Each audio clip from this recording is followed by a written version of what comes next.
In today's video, I'm going to teach you how to add a task in Wrike.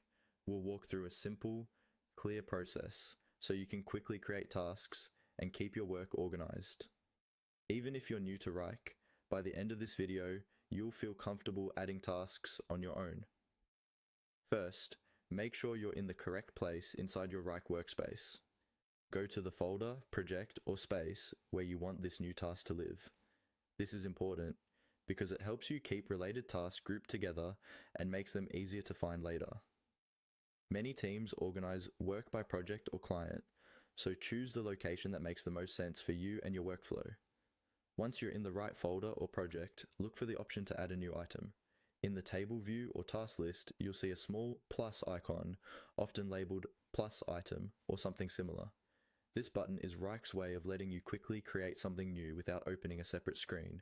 Go ahead and click on this plus item area. The moment you click it, a new line will appear in your list. This is your new task. The cursor should automatically be active in the text field, ready for you to type. If it's not, just click directly into that empty field.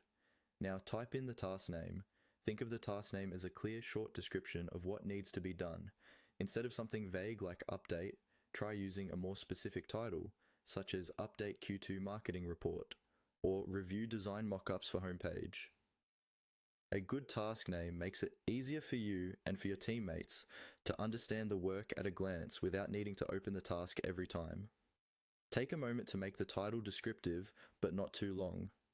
If you need to include extra details, you can always add them later inside the task description.